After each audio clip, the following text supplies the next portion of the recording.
तो दोस्तों ये होती है एक ट्रैवल एजेंसी जहां हमारा मेन कैरेक्टर ताकुया काम करता है। हालांकि वो बड़ा ही इंट्रोवर्ट बंदा रहता है और ये उसकी मैनेजर रहती है। तो मैनेजर जा रही होती है सीधा ताकुया के पास में और वो बेचारा अपना काम कर रहा होता है बढ़िया से। और फिर वो ताकुया से कुछ काम बोलती है जो उसे करने के लिए मिलता है। लेकिन ताकुया बड़ा शाई और इंट्रोवर्ट टाइप का रहता है तो वो कुछ ज्यादा मैनेजर से अपने बोल नहीं पाता है और कहता है कि ठीक है मैं ये काम कर दूंगा। और इसी बात का उसे बहुत अफसोस होता है कि हमेशा से मैं ऐसे ही था। और उसकी एक और जो कलीग रहती है वो आती है उसके पास में और कहती है कोई दिक्कत वाली बात नहीं, कर लो। एक और जो उसकी कलीग रहती जिसका नाम रीका था वो उसे ऐसे घूर के देख रही होती है। तब तक ये काफी ज्यादा डर जाता है और सोचता है कि ये मुझे ऐसे घूर के देखती है, मुझे बहुत ज्यादा डर लगता है। तो बेचारा थोड़ा सा डरपोक टाइप का भी रहता है, इसलिए उसे देख के ही डर जाता है। हालांकि रीका हमेशा सबको ऐसे ही देखती थी, ताकुया कुछ ज्यादा ही डर चुका रहता है। और फिर अपना ऐसे दिखा रहा होता है कि जैसे कि उसे कुछ फर्क ही ना पड़ा हो, तो वो अपना काम कर रहा होता है। अब शाम में वो आता है अपने घर पे उसकी बिल्ली रहती है उसके साथ में। तो मस्त यहाँ पे खाना बना रहा होता है और अपनी बिल्ली को सारी बातें बता रहा होता है कि देखो बिल्ली चैन, आज मेरे साथ ये सब हो गया। और जो रीका है वो मुझे ऐसे घूर के देख रही थी भाई, उसके ऐसे घूर के देखने से मुझे ऐसा लगता है कि वो मुझे खा ही जाएगी। भले 1 साल पहले से उसने ज्वाइन करके रखा हुआ है मुझसे, लेकिन फिर भी ऐसा लगता है कि जैसे वो कितने ज्यादा मुझे गुस्से में क्यों देखती है यार, मुझे काफी ज्यादा डर लगता है। तो ये अपनी बिल्ली चैन को बोल रहा होता है। लेकिन फिर उसके बाद क्या था, मस्त खाना खा लेता हूँ, चलो आराम से टीवी देखूंगा, टीवी देखने के अलावा और क्या काम है। अब अगले दिन के सीन में हमें दिखाया जाता है जहाँ पे ऑफिस की साफ सफाई हो रही होती है। साफ सफाई करते वक्त देखता है कि ये क्या, जो रीका रहती है वो उसी की तरफ देख रही होती है। तो काफी घबरा गया रहता है कि ये रीका आखिर मेरी तरफ ऐसे क्यों देख रही है, बाकी सब लोग तो बहुत ज्यादा खुश है तो मैं ऐसा क्यों। और रीका को ये चीज थोड़ी सी खटक जाती है तो वो जाने लगती है और सोच रही होती है कि क्या मैं इतनी ज्यादा डरावनी हूँ। वो अपना जाके काम करने लगती है और सोच रही थी कि मैं जब भी किसी की तरफ देखती हूँ तब ऐसा ही हो जाता है, क्योंकि इसका पोकर फेस रहता है। पोकर फेस मतलब जिससे कि आप इमोशन दिखाना चाहे लेकिन आपके फेस पे इमोशन दिखता नहीं है और लोग सोचते हैं कि आप बहुत ज्यादा घमंडी है या फिर आप उनसे गुस्सा है। तो इसीलिए इसे लग रहा होता है कि शायद जो ताकुया है वो भी मुझसे बहुत ज्यादा डर चुका है। तो यहाँ पर ये अपना काम कर रही होती है और देख रही होती है, सोच रही होती है कि मुझे कुछ ना कुछ तो करना पड़ेगा। और फिर आगे हमें दिखाया जाता है कि ये जाती है मॉल में और मॉल में यहाँ पे एक मैप उठाती है।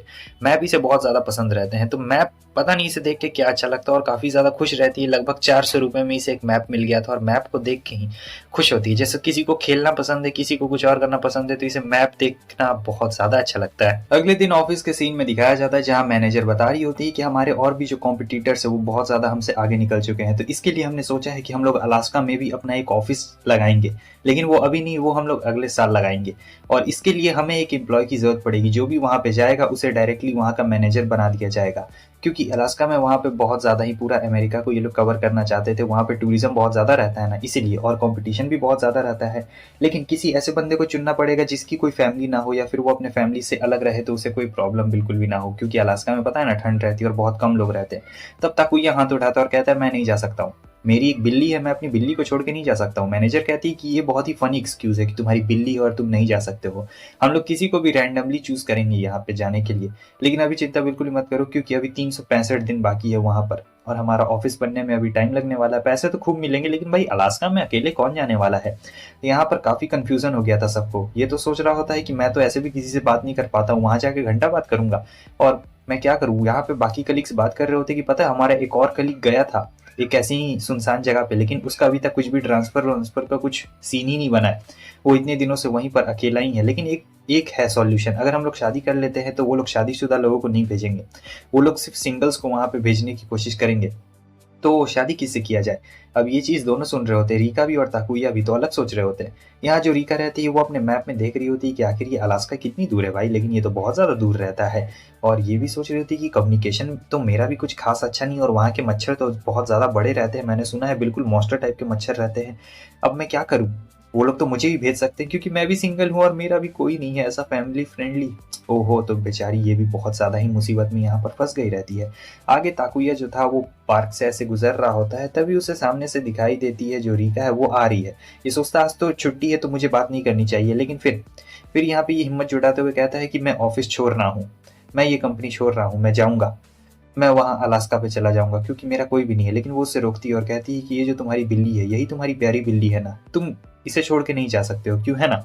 तब वो कहता है कि हाँ, ये जो बिल्ली है मेरी, ये मुझे बहुत ही घायल हालात में मिली थी और फिर मैंने इसे पाला, अब मैं इसके बहुत ज़्यादा क्लोज हूँ और मैं इसे छोड़ के बिल्कुल भी नहीं जा सकता हूँ। और अगर मैं चला गया तो फिर इसे कौन देखने वाला है? तो मैं काम करता हूँ कि ऑफिस छोड़ देता हूँ। तभी वो अचानक से कहती है कि चलो हम दोनों शादी कर लेते हैं। उसका इतना ज़्यादा बोल्ड मूव देख के वो ताकुया एकदम हैरान हो गया था कि ये रीका क्या बोल रही है। तब वो बोलती है तुम्हें पता भी है अलास्का में जब गर्मी पड़ती है तब माइनस में टेम्परेचर रहता है, तो सोचो ठंडा जब पड़ेगा तब कितना ज़्यादा टेम्परेचर रहेगा। इसलिए मेरे पास एक बहुत अच्छा आइडिया है कि चलो हम दोनों शादी कर लेते हैं। अरे असली में शादी नहीं करनी है, हम दोनों को बस ऐसे प्रिटेंड करना है कि हम दोनों ने शादी कर ली है, ये एक फेक मैरिज रहेगा और बस ऐसे ही कॉन्ट्रैक्ट पे रहेगा। क्योंकि हमें बस 1 साल तक ऐसे दिखाना है कि हम लोग दोनों शादीशुदा हैं और ऐसे ही करते-करते हम लोग टाइम पास कर देंगे और जैसे 1 साल बीतेगा वो लोग किसी को चूज़ कर लेंगे और फिर हम लोग का शादी का बाद भी सब लोग भुला देंगे। कितना ज़्यादा आसान और सिंपल भाषा में मैं तुम्हें बता रही हूँ। अब थोड़ा-सा ताकुया भी हैरान हो गया रहता है कि ये अचानक से मुझसे ऐसे बात कर रही है, शादी वाली बात कर रही है, तो यहाँ पे ये भी थोड़ा-सा मान जाता है और फिर प्लानिंग के बारे में पूछ रहा होता है कि आखिर किस तरीके से प्लानिंग करेंगे?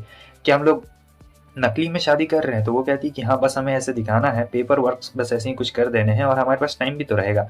तुम्हें इसके लिए टेंशन लेने की बिल्कुल भी ज़रूरत नहीं है। उसे बिल्कुल उम्मीद नहीं थी कि रीका उससे ऐसी बातें कहेगी, क्योंकि रीका हमेशा उसे घूर के देखती थी और ताकुया कभी समझ नहीं पाया था।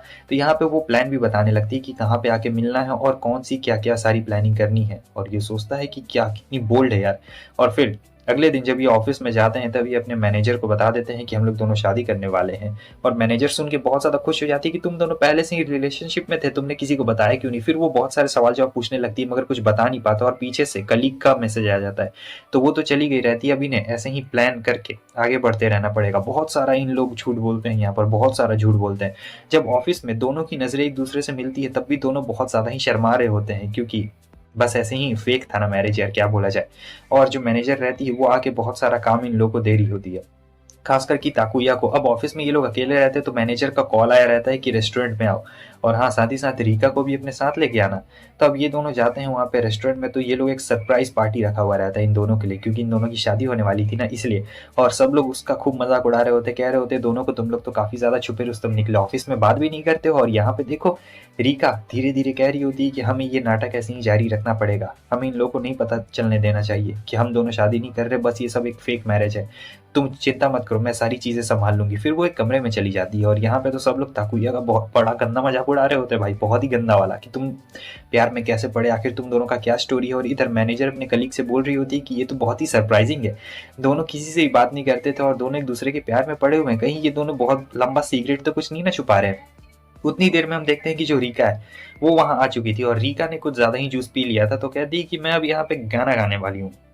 अब जो रीका का गाना रहता है उसे सुन के सब पहले ही बता देते हैं कि ये इसका फर्स्ट टाइम है जब ये गाना गा रही है, क्योंकि भाई कोई गाना गाता है बहुत लंबे वक्त से तो काफी अच्छा गाता है, लेकिन इसका यहाँ पे आवाज डगमगा रहा होता है, काफी बुरी तरीके से डगमगा रहा होता है, लेकिन फिर भी सब लोग बहुत ज्यादा यहाँ पे इंजॉय करते हैं। जब घर जा रहे होते हैं तब इसे ठीक से चला नहीं जा रहा होता है, ताकुया उसे सहारा देने की कोशिश कर रहा होता है, रीका लेकिन जा रही होती है और अचानक से क्या होता है वो उसके ऊपर गिर जाती है और ताकुया एकदम घबरा जाता है, लेकिन रीका जाने लगती है। ताकुया सोचता है कि मुझे उसकी मदद करनी चाहिए थी, उस वक्त जब वो अकेले गाना गा रही थी तब भी मुझे उसकी मदद करनी चाहिए थी, लेकिन मैं इतना ज्यादा नादान और भोला भाला हूँ, मैं क्या करूँ, मुझसे कुछ भी नहीं हो पाता है, आखिर मैं ये एक्टिंग कैसे करूंगा। अगले दिन हमें दिखाया जाता है कि ये सोच रही थी कि सब लोग तो हमसे पूछेंगे ही कि आखिर हमने प्रपोज कैसे किया, आखिर हम लोग कहाँ पर मिले, तो इसी के लिए यहाँ रीका आ गई रहती है और उसने ताकुया को भी बुलाया रहता है, लेकिन वो पहले आई रहती है ताकि सारे सीनरीज यहाँ पे वो क्रिएट कर सके, जितनी भी सीनरीज वो लोग बनाने वाले थे और जो कुछ भी बोलने वाले थे तो सारा फेक सीनरीज।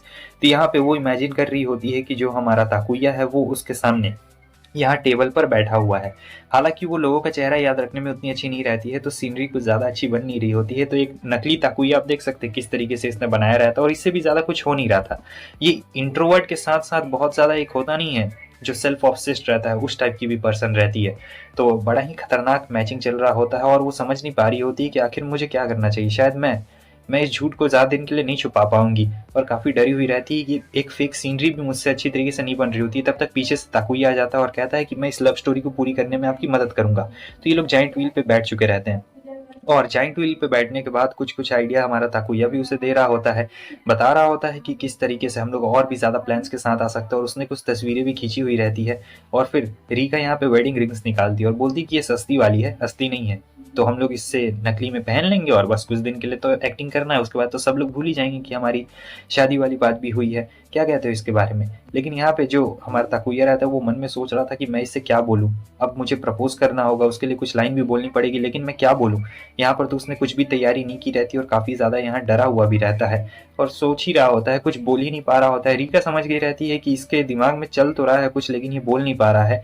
तो वो कहती है कि ठीक है, कोई इतनी घबराने वाली बात नहीं, इतनी जल्दी नहीं, हम लोग आराम से प्लानिंग करेंगे। क्योंकि देखिए, जब भी किसी की शादी होती है, मान लो आपका दोस्त का ही शादी हो, तो आप अपने दोस्त से पूछिएगा ना कि तुमने उस लड़की को किस तरीके से प्रपोज किया। तो वो सारी प्लानिंग ये लोग कर रहे होते हैं कि सब हमसे जब पूछेंगे कि आखिर हमने क्या किस तरीके से प्रपोज किया, तो कैसे बताएंगे। तो यहाँ जाइंट व्हील वाली बात तो आ जाती है कि सबसे टॉप पे गया तब मैं प्रपोज करूंगा, लेकिन कुछ बोल नहीं पा रहा होता है।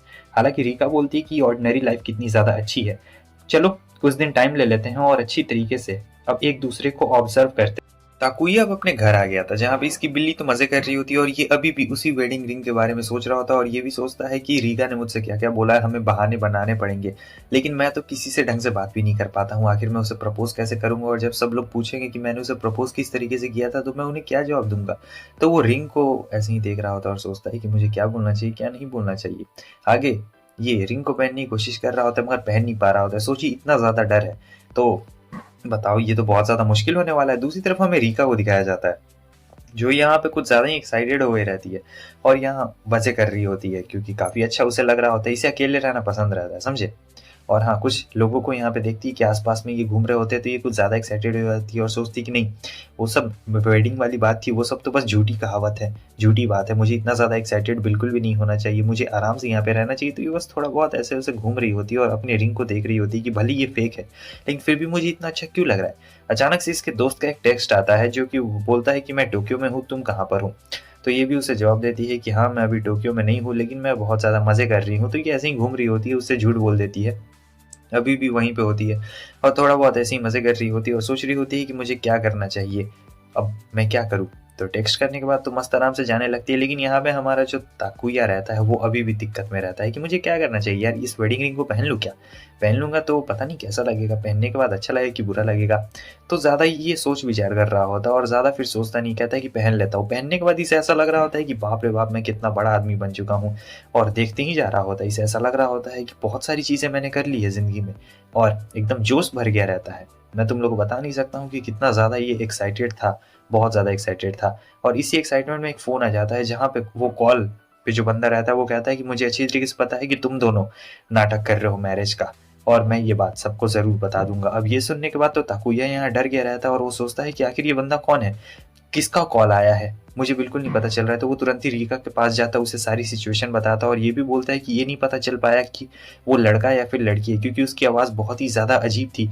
अब रीका भी यहाँ पे हैरान हो गई थी कि हम ही लोग में से कोई होगा जो ये सच जान गया होगा। अब मुझे क्या करना चाहिए। इतनी देर में हमें दिखाया जाता है कि एक फ्रेंड उसका गोडू रहता है, कहता है कि क्या तुम मेरी मदद कर सकते हो, आज रात मैं तुम्हारे घर आना चाहता हूँ, 2 मिनट का बस काम है, क्या तुम मेरी मदद कर सकते हो। अब ये सुनने के बाद तो ताकुया उस पर शक कर रहा होता है, सोचता है कि आज से पहले तो इसने कभी मुझसे ऐसा नहीं बोला, लेकिन अब ये मेरे घर क्यों आना चाहता है।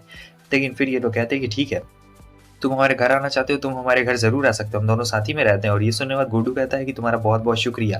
ताकुया को अब इसके ऊपर शक हो रहा होता है, सोचता है कि पक्का यही वो होगा, इस गुड्डू ने ही पक्का मुझे कॉल किया होगा और ये सब चीज़ जानता है, तो मुझे कुछ ना कुछ तो करना पड़ेगा। उसके बाद अब ये दोनों भी कहते हैं कि ठीक है चलो। और यहाँ जब एक दो दूसरे से आंखें इनकी मिलती है तो दोनों बहुत ही ज़्यादा यहाँ पे शर्मा जाते हैं और एक ही चीज़ सोच रहे होते हैं कि हमें उस कल्प्रिट को पकड़ना ही पड़ेगा। आगे हमें दिखाया जाता है कि ये अपनी बिल्ली से कह रहा होता है कि प्लीज़, आज हमारे घर में कुछ लोग आने वाले हैं, तो प्लीज़ तुम मैनेज कर लेना। इसकी बिल्ली भाई नखरे बहुत ज़्यादा रहते हैं, असली लड़की की तरह इसके बिल्ली के नखरे रहते हैं, देख रहे पूंछ मार रही है। तो वो कहता है कि मैं तुम्हारा फेवरेट खाना लेके आया हूँ प्लीज़। बिल्ली मान गई रहती है। आगे जब रीका आती है अपार्टमेंट में तो वो देखती है कि वो बाहर इंतजार कर रहा है, फिर वो उसे अंदर लेके आता है। वो पूछती है कि तुम्हारी बिल्ली मान गई, तब वो बताता है कि हाँ, वैसे उसका चेहरा थोड़ा उतरा हुआ था। यहाँ वो उसे स्लीपर्स दे रहा होता है, तो वो कहती है कि अरे इतना भी करने की जरूरत नहीं है, और यहाँ पर इसने पूरा एकदम सेटिंग लगा के रखा है कि ये मैं कुछ सामान लेके आई हूँ, जिससे हम लोग लगे कि हम लोग यहाँ लिविंग में रह रहे हैं। और पूरा एकदम नोट्स भी लिख के आई रहती है कि हम लोग को ऐसे ऐसे बहाना करना है और वैसे बहाना करना है। सिर्फ इतना ही नहीं रहता है, बहुत सारी नकली तस्वीरें भी इसने बना ली रहती है और ऐसा लग रहा होता है कि जैसे बहुत लंबे वक्त से ही ये दोनों एक दूसरे के साथ में यहाँ पे रह रहे होते हैं और काफ़ी ज़्यादा स्पेशल मोमेंट्स भी यहाँ पर बिताए गए हैं, लेकिन ऐसा कुछ होता नहीं है। ये सब पूरा का पूरा एकदम झूठ है। और फिर वो आ गया रहता है, हालांकि अकेले नहीं आया रहता है, यहाँ पे कुछ और उनके कलीग्स भी आए रहते हैं, जिन्हें देखकर ये दोनों एकदम डर गए रहते हैं। अब यहाँ पर ये लोग मस्त जूस पी रहे होते हैं। हालाँकि ऐसा वैसा करना रीका और ताकुया दोनों को अच्छा नहीं लग रहा होता है, क्योंकि ये दोनों बहुत ही ज़्यादा इंट्रोवर्ट और अकेले रहने वाले इंसान हैं, बिल्कुल मेरी तरह। तो इन दोनों को बहुत ही अजीब लग रहा होता है। अब गोडू कहता है कि मुझे तुमसे एक बहुत ही इंपॉर्टेंट बात डिस्कस करनी है। तुम मुझे बताओ कि आखिर लड़कियों को कैसे पटाया जाता है? ये मेन उसका टॉपिक रहता है और इसीलिए आज वो इतनी दूर से यहाँ पर इससे सजेशन माँगने के लिए आया था। तो अब क्या करता बेचारा? उसे सजेशन दे रहा होता है और यहाँ पर इसके दोस्त भी इससे पूरा एकदम पूछ रहे होते हैं। तो देखते हैं कि ताकुया आज यहाँ पे खाना ला दिया रहता है रीका ने, और रीका एकदम ऐसे दिखा रही होती है जैसे वो उसकी वाइफ ही हो गई हो, और फिर पूरा बहुत ज़्यादा मज़ा आ रहा होता है। ताकुया से बहुत ज़्यादा सवाल जवाब करता है, बहुत ज़्यादा ये लोग सवाल जवाब कर रहे होते हैं कि कैसे तुमने क्या किया था और क्या नहीं किया था। आउट ऑफ सिलेबस चले जाते हैं भाई, और रीका भी सुन रही होती है, लेकिन ताकुया काफ़ी अच्छे से मैनेज करता है और इसके दोस्त हंसने लगते हैं, कहते हैं कि तुम तो सचमुच काफ़ी ज़्यादा अच्छे हो ताकुया, बहुत मज़ा आ रहा है। अब इसके दोस्त जाने लगते हैं, तब गोडू पीछे से आता है और कहता है कि तुम्हें पता है हमारी ही एक कलीग है और उसे मैं पसंद करता हूँ, और तुम्हारे एडवाइस के लिए बहुत बहुत शुक्रिया। मैं अपनी पूरी कोशिश करूँगा कि मेरी भी शादी हो जाए। वैसे तुम लोग शादी के बाद काफ़ी ज़्यादा खुश लग रहे हो, और यही कहने के बाद वो चला जाता है। अब फाइनली इन दोनों को चैन की सांस आती है, घर में आराम से बैठे हुए रहते हैं। तो घर साफ सफाई भी तो अब करना रहेगा, तो घर साफ सफाई भी करना शुरू कर देते हैं, जहाँ पे वो कह रहा होता है कि ये शादी के बाद लोगों के चेहरे पे ग्लो आ जाता है क्या? ऐसा ये लोग कह रहे थे, मुझे तो ऐसा बिल्कुल नहीं लगता है। तो दोनों यहाँ पे बर्तन मांज रहे होते हैं और इसी ग्लोइंग इफेक्ट के बारे में बात कर रहे होते हैं, और इसमें रीका भी कहती है कि हाँ, शादी के बाद ऐसा हो सकता है कि ग्लोइंग इफेक्ट आ जाता हो, हमें कैसे पता रहेगा? तो क्या होता है कि बात मैप्स पे चली जाती है, मैप्स और रॉक्स, जो कि रीका को बहुत अच्छे लगते हैं।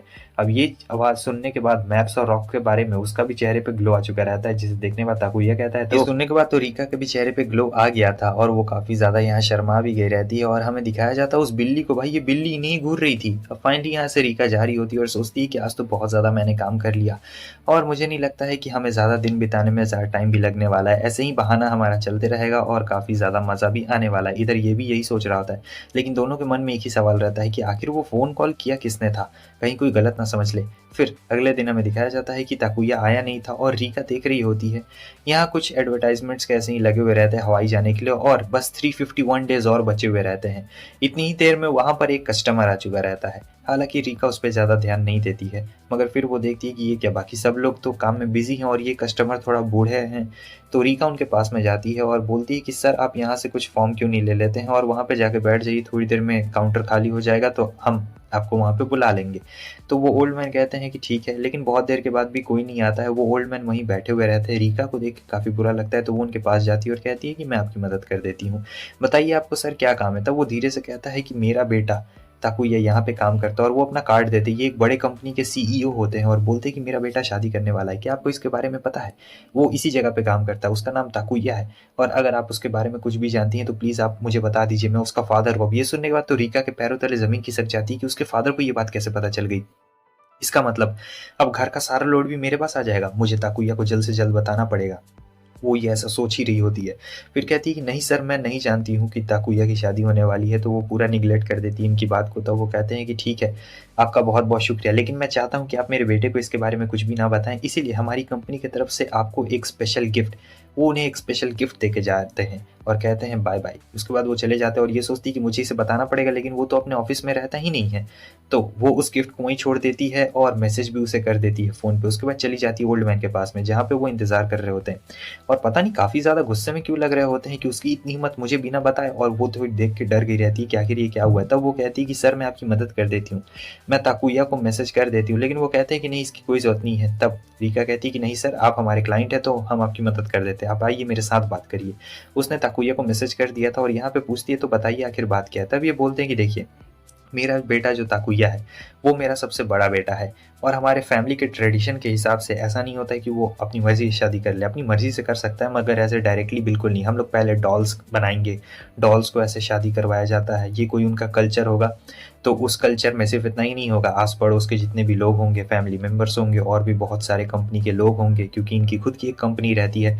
तो उस कंपनी के सारे लोग वहाँ पे आएंगे, करीबन 200-300 लोग तो भाई आएंगे ही, और जो दुल्हन रहेगी उसे एकदम पूरा लोगों के बीच में ऐसे क्राउड स्टेज पे दूल्हा दुल्हन रहेंगे, और पूरा एकदम सीनारी सिनेरियो बता रहे होते हैं कि बड़ा सा एकदम पूरा लग्ज़रियस ये वेडिंग होने वाली है, कोई नॉर्मल वेडिंग बिल्कुल नहीं होगी। अब ये सब सुनने के बाद तो रीका की दिल की धड़कन बढ़ जाती है कि एक इंट्रोवर्ट लड़की को ऐसे ही इतने सारे लोगों के बीच में खड़े कर दोगे तो भाई उसका तो काम तमाम हो जाएगा वहीं पे।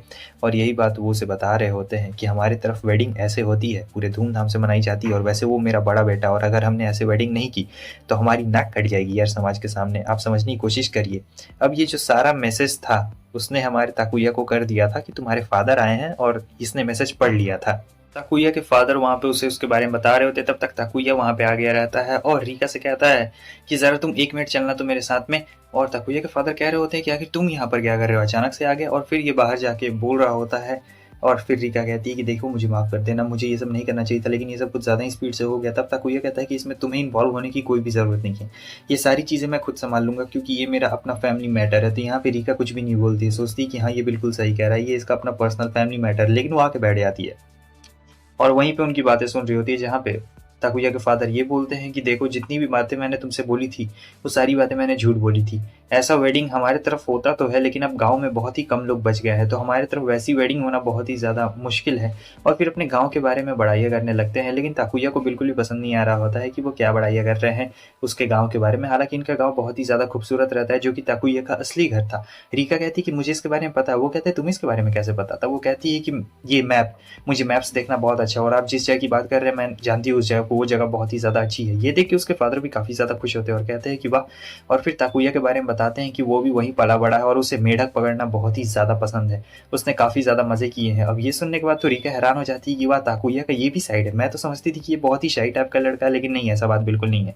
वो शाई नहीं है, वो बस कम लोगों से घुलता मिलता है जो उसे पसंद आते हैं। मगर ताकुया को यहाँ कोई भी फर्क नहीं पड़ रहा होता है कि उसके फादर क्या क्या बता रहे होते हैं, क्या नहीं बताते। आगे वो ये भी कहते हैं कि मुझे तुम्हारी ब्राइड का नाम क्या था मुझे याद नहीं आ रहा है। तो वो बोलने वाले रहते हैं, लेकिन अचानक से ये लोग उसे रोक देते हैं और ताकुया कहता है कि ठीक है, हमारा जो भी फैमिली मैटर है मैं वो आके वहाँ पे सॉर्ट आउट कर दूंगा, आपको यहाँ पर ये सारी बातें बोलने की कोई भी जरूरत नहीं है। तो वो वहाँ से चले गए रहते हैं। रीका को थोड़ा बुरा लग रहा होता है कि ये सब मेरी वजह से हुआ है, ताकुया मेरी वजह से फंस गया है, लेकिन ताकुया कहता है कि चिंता मत करो, ये सारा जो भी फैमिली मैटर है मैं इसे अपने आप सॉर्ट आउट कर दूंगा, इसमें तुम्हें पढ़ने की बिल्कुल भी ज़रूरत नहीं है, मुझे वापस गांव जाना पड़ेगा, इसके बारे में बात करनी पड़ेगी। सो आगे हमें दिखाया जाता है इनकी जो मैनेजर रहती है ताकुया से कहती है कि एक बहुत ही इंपॉर्टेंट कंटेंडर आ रहा है और ये प्रिंसेस है, तुम्हें इन्हें पूरा शहर घुमाना है और इन्होंने हमारी वेबसाइट को चूज़ किया है, तो अब तुम्हें जाना है और प्रिंसेस को घुमाना है पूरा शहर। देखो मैं ऐसे चाहती तो किसी और को चूज़ कर सकती थी, लेकिन वो सब बहुत ज़्यादा ठरकी हैं और मुझे कोई अच्छा और लॉयल इंसान चाहिए।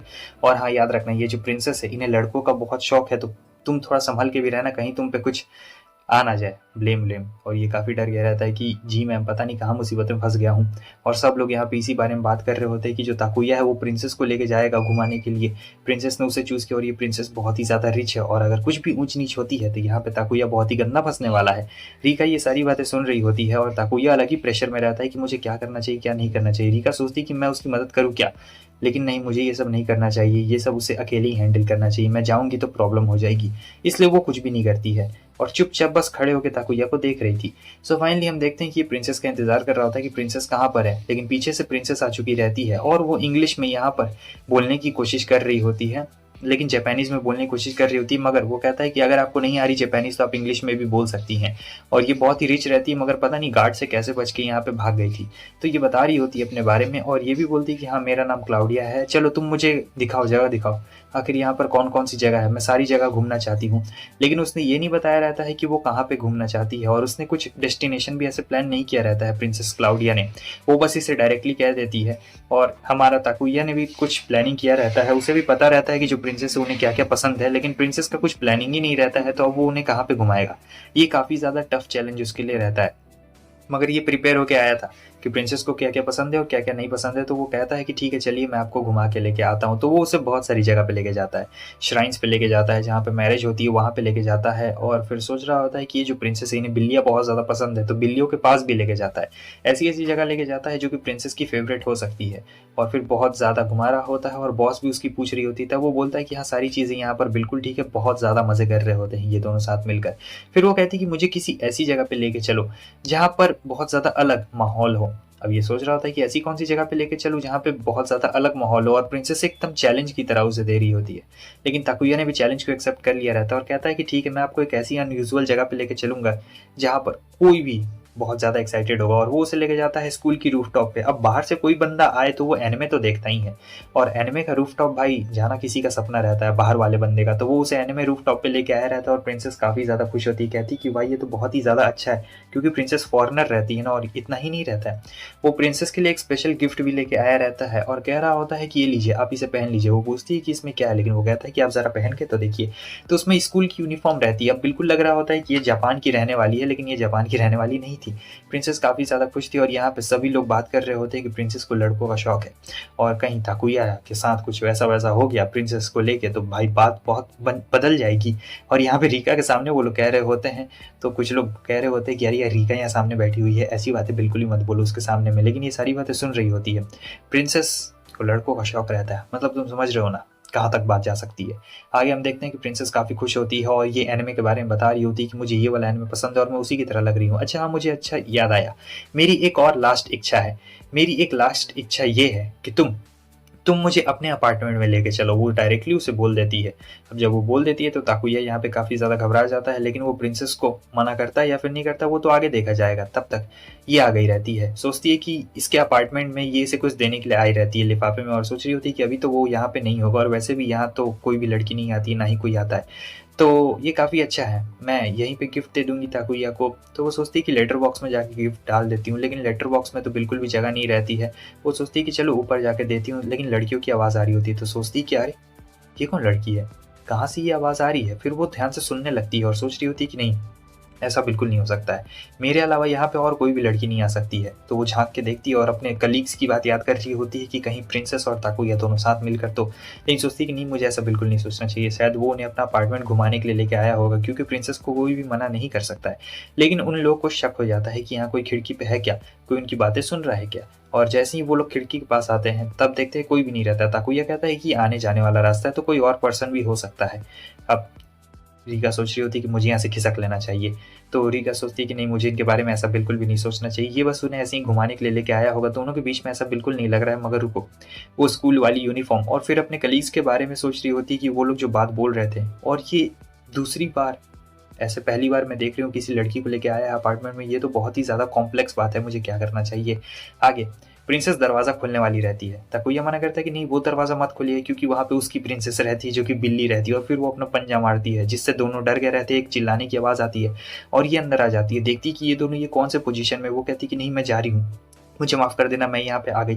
ताकुया उसे समझाने की कोशिश कर रहा होता है कि नहीं ऐसी बात बिल्कुल भी नहीं है, तुम जैसा समझ रही हो वैसे बिल्कुल भी नहीं है। मगर जो प्रिंसेस रहती है तब वो उसके पास में आ जाती है, और प्रिंसेस के आने के बाद यहाँ पे सारी चीज़ें ठीक हो जाती है। वो कहती है तो तुम ही इसकी फियांसे हो, मैं तुमसे मिलकर बहुत ज़्यादा खुश हूँ। अब प्रिंसेस सारी बातें बता देती है और यहाँ इसे काफ़ी शर्मिंदगी महसूस हो रही होती है रीका को कि मैंने इन दोनों के बारे में क्या क्या गलत समझ लिया था, मुझे ऐसा बिल्कुल भी नहीं सोचना चाहिए था, ये सब बहुत ही ज़्यादा बुरा हुआ, ओह मैं क्या सोच रही थी इन दोनों के बारे में।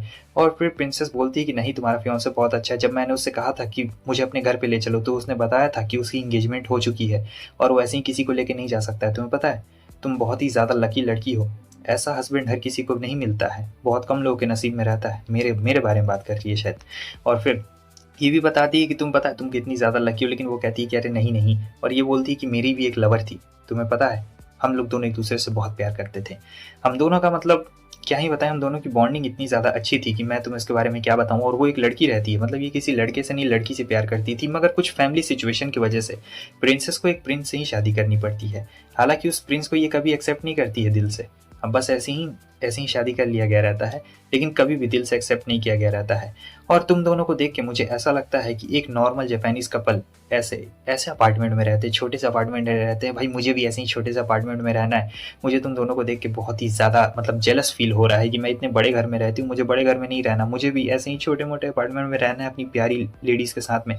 और इसलिए अफवाह फैली थी कि मुझे लड़के पसंद है ताकि मेरा हस्बैंड मुझे छोड़ दे, लेकिन वो कमबख्त तो मुझे छोड़ता नहीं। मगर तुम दोनों को देखने के बाद मैंने फैसला कर लिया है, मैं भी अपने लव के साथ में रहूंगी। और यही कहने के बाद वो तो चली गई रहती है, लेकिन यहाँ पे ये दोनों एकदम शर्म हो गए रहते हैं। और रीका से पूछता है तुम यहाँ क्यों आई थी, तब रीका उससे माफ़ी मांग रही होती है और ये भी कहती है कि मैं यहाँ पे तुम्हारे लिए एक स्पेशल गिफ्ट लेके आई थी और वही मैं तुम्हें देना चाहती थी। जब वो खोलता है तो उसमें एक वो रहता है, एक पत्थर रहता है जिसका शेप फ्रॉग जैसा रहता है, क्योंकि इसके फादर ने इसे कहा था कि इसे फ्रॉग अच्छा लगता है, और यही देने के बाद रीका चली गई रहती है। ताकुया उस पत्थर को देखते रहता है और सोचता है कि ओ, ये लड़की भी ना कितनी ज़्यादा पागल है। रीका के जाने के बाद ताकुया अपने कमरे में बैठा हुआ रहता है और वो बहुत गहरी बात सोच रहा होता है कि मुझे अब क्या करना चाहिए।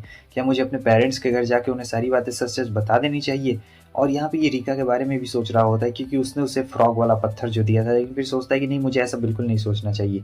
मगर फिर सोच रहा होता है, आखिर उसने मुझसे ऐसा क्यों कहा था कि अपने अपार्टमेंट में किसी भी लड़की को मत आने देना? क्या कहीं ऐसा तो नहीं कि जो हम लोग नाटक कर रहे हैं वो सच में हो जाए? नहीं, नहीं, नहीं, नहीं, नहीं, ऐसा बिल्कुल नहीं हो सकता है। हम दोनों बिल्कुल अलग-अलग हैं और हम दोनों में बिल्कुल भी सिमिलैरिटीज़ नहीं है। मगर फिर भी उसने ऐसा क्यों बोला था? और वो थोड़ी-सी जेलस क्यों दिख रही होती है? आगे हमें दिखाया जाता है कि अब ऑफ़िस में और कम दिन बचे हुए रहते हैं और ये दोनों एक-दूसरे से नज़रें नहीं मिला पा रहे होते। सोचते हैं कि नज़रें नहीं मिलाएँगे तो काम बहुत ज़्यादा आसान हो जाएगा और हमें बिल्कुल ऐसे ही करना चाहिए।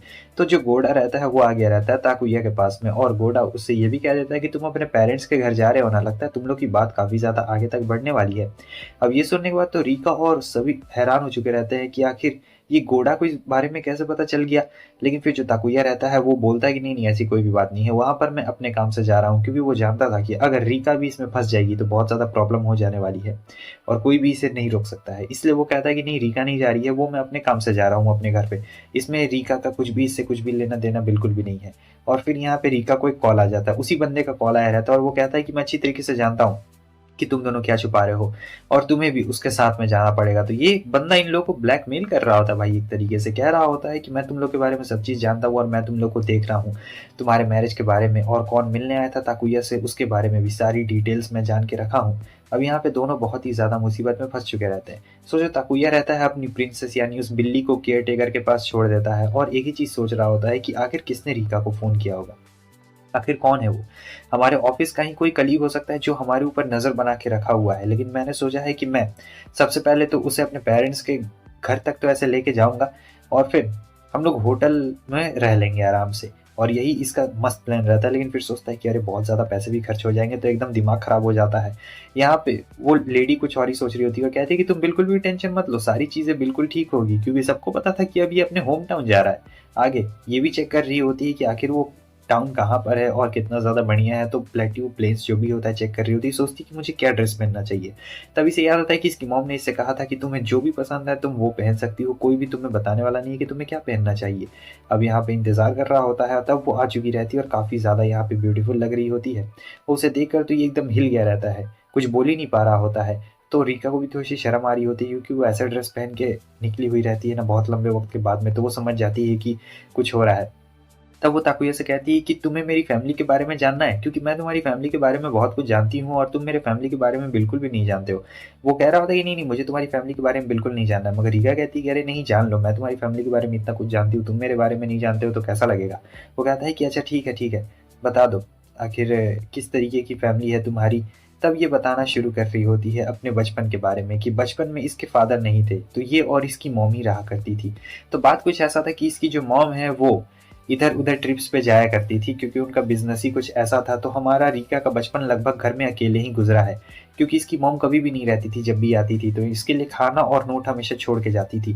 तो रीका का जो बचपन है वो ऐसे अकेले बीता है, तो यहाँ पर ये ऐसा करती थी कि ये मैप्स देखती थी, इसे मैप्स देखना बहुत ज़्यादा पसंद था और हमेशा इससे इसका घूमने-फिरने का प्लान रहता था कि यहाँ घूमेंगी, वहाँ घूमेंगी। तो क्या करती थी कि मैप्स पे ऐसे मार्क कर देती थी और एक डॉल को रखती थी और अपनी मॉम को रखती थी और ऐसा सोचती थी कि मैं ही उस जगह पे हूँ और हम लोग उस जगह पे ऐसे मज़े कर रहे हैं। तो बिल्कुल वैसा ही वाला मज़ा एकदम सोच रही होती है और ऐसे ही करके इसका बचपन बीतता है, मतलब एकदम अकेले गुज़रता है, समझे? पूरी तरीके से अकेले गुज़रता है। फाइनली ये लोग पहुँच गए रहते हैं और यहाँ पे पहुँचने के बाद अब ताकुया सोच रहा होता है कि कहाँ पर, लगता है मुझे इसे अपने साथ में लेके ही जाना पड़ेगा। रीका भी चाहती थी कि उसे साथ में जाना पड़ेगा, वरना उस कॉलर का कॉल आ जाता, लेकिन इसकी ग्रैंडमा इसे मिल जाती। वो कहता है कि आप यहाँ क्या कर रही हैं? तब वो कहती है कि मैं तो यहाँ पर ये संतरे पहुँचाने के लिए आई थी एयरपोर्ट पे। अरे! तुम किसे लेके आए हो अपने साथ में? तब वो बताता है कि वो अपने फादर से मिलने के लिए आया है और ग्रैंडमा बताओ इसकी यहाँ पर है। तो अब ये सब साथ में जा रहे होते हैं और यहाँ पे जो हमारे ताकुया के फादर रहते हैं वो कहते हैं कि मैं जा रहा हूँ अपनी मॉम की मदद करने के लिए, वो एयरपोर्ट पे सामान लाने के लिए गई होंगी। इन्हें नहीं पता रहता है कि जो हमारा ताकुया है वो भी यहाँ पे आने वाला है, लेकिन जो ताकुया की बड़ी बहनें रहती है वो कह रही होती है कि बहुत दिन हो गया, वो अभी तक आया नहीं हमसे मिलने के लिए, पता नहीं कब आने वाला है ताकुया। इन लोगों को तो पता रहता है भाई ताकुया क्या है। आगे हमें दिखाया जाता है, ग्रैंडमा कहती कि वो जो तुम्हारी वाइफ होने वाली थी ना, उसका क्या हुआ? उसके बारे में मुझे कुछ बताओ। तब ये अपने बारे में रीका बता रही होती कि मैं इसकी को-वर्कर हूँ और हम दोनों साथ में काम करते हैं, और ताकुया भी यहाँ पे बात फेर देता है। लेकिन फिर जो रीका रहती है अचानक से बोल देती है कि वो जो हमारी मैरिज वाली बात थी वो झूठी है, हम लोग दोनों शादी नहीं कर रहे हैं। लेकिन जो ग्रैंडमा रहती है उनकी बातों पे ज़्यादा ध्यान बिल्कुल भी नहीं देती है और वो अपना गाड़ी चला रही होती है। इसके बाद तो ग्रैंडमा ने पूछना ही बंद कर दिया था। वो चुपचाप जा रहे होते हैं और कहती है कि ठीक है, अब देखो ये हमारा घर है और रीका पहली बार आई हो ना, तो मैं तुम्हें दिखाती हूँ हमारा स्पेशल घर। तो यहाँ पे जो इसके दादाजी रहते हैं ताकुया के, उनके पीठ में थोड़ी सी अकड़ आ गई रहती है, तो वो मस्त अकड़ रहे होते हैं यहाँ पे पीठ में दर्द, और कुछ लेमन्स भी रहते हैं। तो ताकुया कहता है कि मैं यहाँ ग्रैंडमा की मदद कर देता हूँ, तुम देखो घूमो फिरो। तब वो भी जाती है बाहर में और कहती है कि मैं मदद कर देती हूँ। ग्रैंडमा कहती है तुमने कभी तरबूज काटा है? वो कहती है कि नहीं मैंने नहीं काटा। तो वो कहती है कि आ जाओ मैं तुम्हें काटना सिखाती हूँ, लेकिन इन कपड़ों में नहीं, दूसरे कपड़ों में। तो यहाँ पे वो दूसरे कपड़े पहन लेती है जो कि ऐसे काटने के लिए रहते हैं, और ये स्पेशल वाले मेलन्स बोला जाता है इन्हें, तरबूज नहीं बोला जाता है। तो इन्हीं मेलन्स को काट रही होती है और देखती है कि ये जगह तो सचमुच बहुत ही ज़्यादा ब्यूटीफुल है, बहुत ज़्यादा मतलब बहुत ज़्यादा ब्यूटीफुल है, आप कह नहीं सकते हैं, क्योंकि ये गाँव एकदम पूरा प्योर रहता है। यहाँ पे ऐसा कुछ टेक्नोलॉजी बड़ा वाला तो नहीं है, लेकिन फिर भी बहुत ही ज़्यादा ब्यूटीफुल गाँव रहता है। उसके बाद वो मेलन काटती है और कहती है कि आ जाओ तुम भी खाओ रीका। सो रीका यहाँ पे जब उस मेलन को खाती है तब उसे खा के एकदम मज़ा सा आ जाता है, कहती है कि बहुत मस्त है। उसके बाद ग्रैंडमा कह रही होती है कि मुझे अच्छी तरीके से पता है कि तुम ही हो जो ताकुया को पसंद करती हो और उससे शादी भी करने वाली हो। देखो मुझसे झूठ बोलने की कोशिश बिल्कुल भी मत करना। भले तुम बोल नहीं रही हो, लेकिन तुम्हारा चेहरा बता रहा है, और मैं इतनी बूढ़ी तो हो चुकी हूँ कि मैं आराम से समझ जाऊँ। अब ये सुनने के बाद जो रीका रहती है वो बहुत ही ज़्यादा शर्मा गई रहती है और ग्रैंडमा से कैसे बच सकती है। वो ग्रैंडमा को समझाने की कोशिश करती है नहीं नहीं, लेकिन फिर ग्रैंडमा उसे कहती है कि देखो मुझे अच्छी तरीके से पता है कि जो ताकुया है वो ज़्यादा बोलता नहीं है, वो बहुत ही ज़्यादा शांत शांत रहता है, और इस घर में जितने मर्द है सब के सब ऐसे ही हैं, निकम्मे हैं भाई, इन लोग को फीलिंग्स एक्सप्रेस करना आता ही नहीं है। तो मैं जानती हूँ कि ताकुया में भी थोड़ी सी ऐसी कमी है, वो भी शांत शांत रहता है। रीका सोच रही होती है कि मैं ही शांत रहती हूँ, वो तो मेरी मदद करता है। तब वो बोलती है ग्रैंडमा कि देखो ताकुया को तुम थोड़ा बाद में संभाल लेना, वैसे वो है बहुत ही ज़्यादा अच्छा और मुझे तुम्हारे ऊपर पूरा भरोसा है। लेकिन वो कहती कि अरे नहीं नहीं, वही मुझे संभालता है, मैं उसे कहाँ पे संभालती हूँ। लेकिन उसके बाद हम देखते हैं कि रीका को अचानक से गर्मी छा जाती है और वो बेहोश हो जाती है। ताकुया यहाँ पे भागते भागते आ रहा होता है क्योंकि ग्रैंडमा ने उसे बुलाया रहता है और कहती है कि जल्दी से इसे गोद में उठाओ और घर के अंदर लेके चलो। ताकुया के हाथ कांप रहे होते हैं, वो सोचता है कि मैं इसे कैसे गोद में उठा सकता हूँ। तो जोश जोश में हमारा ताकुया आ चुका रहता है और एक ही बार में उसे उठा लेता है गोद में और कहता है कि चलो अब मैं इसे लेके चलता हूँ। वैसे बहुत भारी रहती है, बेचारे की कमर टूटने वाली थी, लेकिन जैसे दरवाजा खुलता हम देखते हैं कि यहाँ पे ताकुया के फादर आ गए थे। अब ये मूवमेंट भाई बड़ा एम्बैरेसिंग मूवमेंट है, पता नहीं मुझे